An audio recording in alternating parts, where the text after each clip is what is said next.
राधे।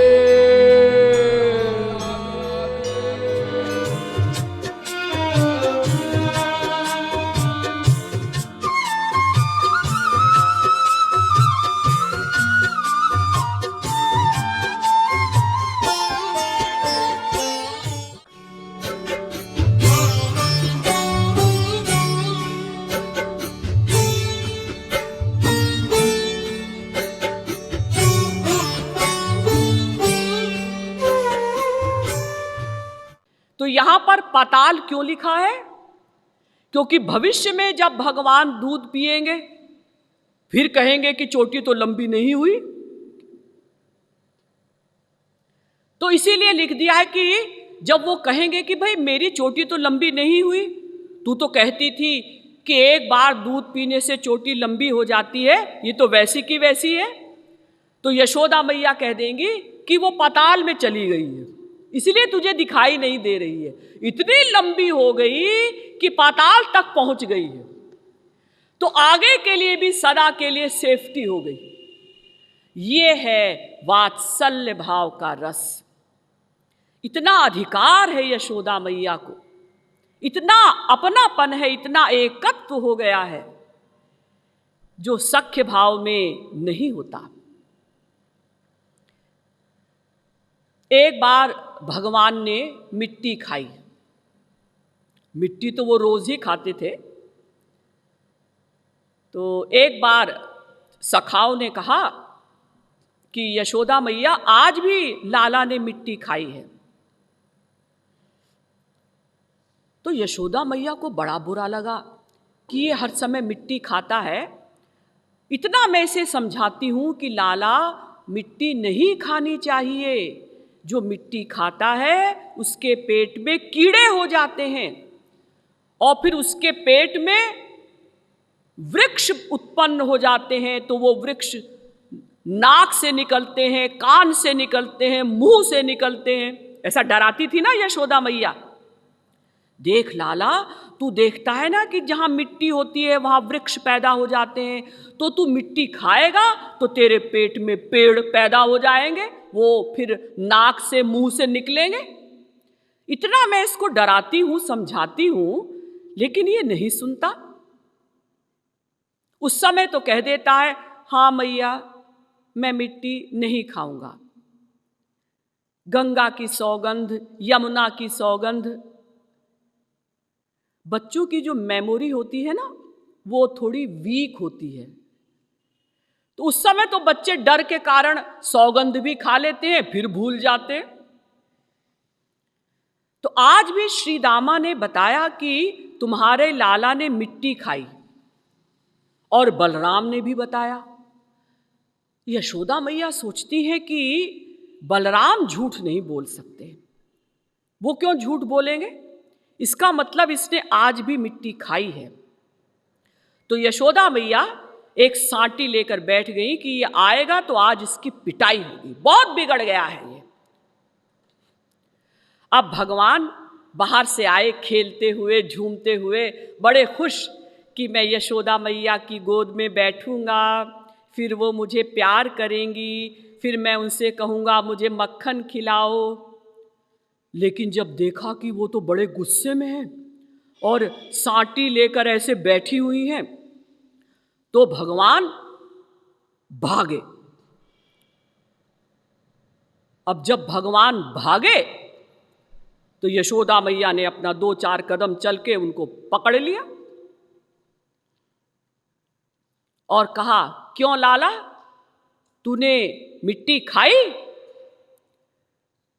अब भगवान मन में सोचते हैं क्या कहूं, क्योंकि मैंने मिट्टी तो खाई है।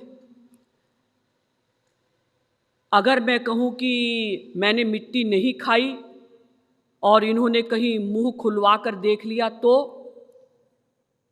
मैं क्या करूं? तो जब कोई इंसान झूठ बोलता है ना और अचानक उससे कोई बात पूछी जाए तो वो तुरंत नहीं बोल पाता। सच बोलने वाला व्यक्ति किसी भी बात का तुरंत जवाब देगा, और जिसको झूठ बोलना है वो कुछ सोचेगा पहले क्या बोलूं। तो भगवान मन में सोचते हैं मैं क्या उत्तर दूं। क्या उत्तर दूं, मिट्टी तो मैंने खाई है। फिर यशोदा मैया ने कहा, क्यों लाला, तूने मिट्टी खाई? भगवान ने सोचा अब ज्यादा देर करना ठीक नहीं है, अगर मैंने अधिक समय लगाया तो फिर मैया डंडा ये मुझे मार सकती है, बाद में बोलने का लाभ क्या होगा। तो उन्होंने कहा, नाहम भक्षितवानम्ब, भागवत के 10वें स्कंद के 8वें अध्याय का 35वां श्लोक। मां, मैंने मिट्टी नहीं खाई। नहीं खाई? सारे सखा तेरे बता रहे हैं, बलराम भी बता रहे हैं कि तूने आज भी मिट्टी खाई है। तो भगवान कहते हैं, सर्वे मिथ्याभिशंसिनः, सब झूठ बोलते हैं। यशोदा मैया कहती हैं, सब झूठ बोलते हैं? सब झूठ क्यों बोलेंगे? तू ही कोई हरिश्चंद्र का अवतार है, बस तू ही सच बोलता है, बाकी सब झूठ बोलते हैं।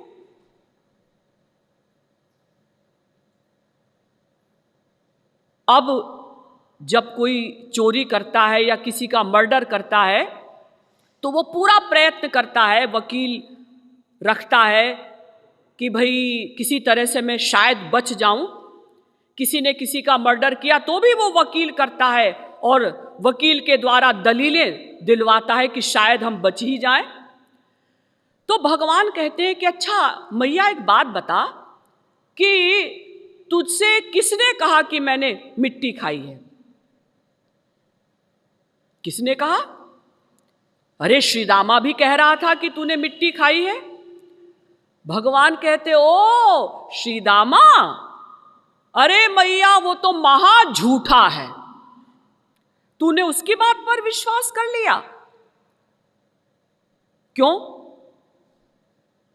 वो महा झूठा है ऐसा कैसे? हाँ मैया, वो झूठ बोलता है। अच्छा ये बता मैया, श्रीदामा ने क्या कहा था? श्रीदामा ने कहा कि जसोदा तेरे लाला ने माटी खाई, जसोदा तेरे लाला ने माटी खाई। तेरे लाला ने मिट्टी खाई है। मेरे संग खेले नहीं, दूर ही खेलन को जाए, ब्रज की तरटी में अकेलो ही चराए गाए। एक दिन मैं हूँ ताको ढीग ही में पहुँचो जाए, देखा कान्हा ढेले में ते चोरी चोरी माटी खाए। मैंने जो कहा कि तेरी मैया सो कहूँगो जाए, तो पुनि करत लड़ाई, जसोदा तेरे लाला ने माटी खाई। श्री रामा ने यशोदा जी से कहा था कि मैया आजकल वो मेरे साथ नहीं खेलता है, मेरे संग खेले नहीं, दूर ही खेलन को जाए, और ब्रज की तरटी में अकेलो ही चराए गाए।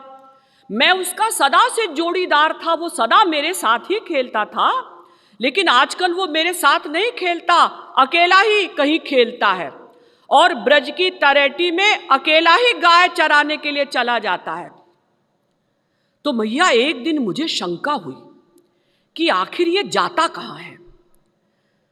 तो एक दिन मैं हुता को ढीग ही में पहुँचो जाए, जब मैं उसके पास पहुँचा तो मैंने क्या देखा? देखा कान्हा ढेले में ते चोरी चोरी माटी खाए। वो ढेले में से चोरी चोरी कोरी कोरी माटी निकाल कर खा रहा था। तो मैंने उससे कहा कि अच्छा मैया तुझे रोज मना करती है कि मिट्टी मत खाया कर, फिर भी तूने मिट्टी खाई। तो मैंने जो कहा कि तेरी मैया सो कहूँगो जाए, मुझे बड़ा बुरा लगा मैया कि तू मना करती है फिर भी ये मिट्टी खाता है। तो मैंने उसे कहा कि आज मैं तेरी मैया से तेरी शिकायत करूँगा। तो पुनि करत लड़ाई, तो फिर वो मुझसे लड़ाई करने लगा। तो माँ, मुझे बड़ा गुस्सा आया, इसीलिए मैं तेरे पास शिकायत करने आया हूं। तो भगवान कहते हैं, अच्छा श्रीदामा, अरे वो बहुत झूठ बोलता है। क्यों, वो झूठ क्यों बोलेगा? अरे मैया, तू तो घर में बैठी रहती है, तुझे क्या पता कि वहां क्या क्या होता है। वो झूठ क्यों बोला, मैं बताऊं? हाँ बता। एक दिन श्रीदामा ने छाछ मांगी एक घूंट, मैंने वाको दई नहीं, आसो गयो मुँह से रूठ। एक दिन मैं छाछ पी रहा था, तो श्रीदामा आए और मुझसे बोले कि एक घूंट मुझे भी पिला दे। तो मैंने उसको छाछ नहीं दी, इसीलिए वो मुझसे रूठ गया। याही ते बनाई सब बात मेरी झूठ मूठ, मिले गो श्रीदामा वाको मारूंगो मैं कूट कूट। इसीलिए सब उसने झूठी बात आकर लगाई है। अब मुझे श्रीदामा मिलेगा ना, मैं उसे कूट कूट कर मारूंगा। झूठी आन लगाई, जसोदा तेरे लाला ने माटी खाई। तो मैया ने सोचा, हाँ भाई, हो सकता है ऐसा हुआ हो। भाई बच्चे आपस में लड़ते हैं, कई बार झूठी शिकायत भी लगा देते हैं। तो यशोदा मैया कहती है कि बलराम ने भी तेरी शिकायत लगाई, बलराम क्यों झूठ बोलेंगे? भगवान कहते, मैया तू नहीं जानती, ये भैया भी आजकल बहुत झूठ बोलने लगे हैं। क्यों? क्योंकि मुझसे चिढ़े हुए हैं। क्यों, तुझसे क्यों चिढ़े हुए हैं? मैया तू मुझे कहती है ना, जब मैं गाय चराने के लिए जाता हूं तो तू कहती है ना कि लाला तू अभी छोटा है, गायों के पास मत जाना, गाय के सींग होते हैं, कहीं कोई गाय मार दे, तू तो वहां जाकर बस खेला कर। लेकिन भैया रोज मुझसे गाय हकवाते हैं, रोज कहते हैं कि गायों को हाँक कर ला। तो लेकिन आज भी तूने मुझसे कहा, जब मैं गाय चराने के लिए जाने लगा, कि देख लाला, गायों के पास मत जाना, दूर ही खेलते रहना।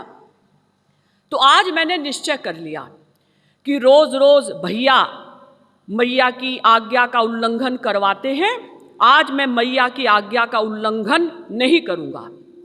तो मैंने भैया से कहा कि नहीं, मैं आज गाय हाँकने नहीं जाऊंगा। तो भैया ने कहा, जाता है कि नहीं जाता है? बड़े भाई की आज्ञा का पालन नहीं करता है? मैंने कहा नहीं, मैं बिल्कुल नहीं जाऊंगा, मैया ने कहा है कि गायों के पास मत जाना। तो भैया ने कहा, सुनता है कि नहीं सुनता? ठीक है, आज अगर तू मेरी बात नहीं मानता, चल घर, तेरी 3 तेहरे लगाकर शिकायत करूंगा और तेरी पिटाई करवाऊंगा।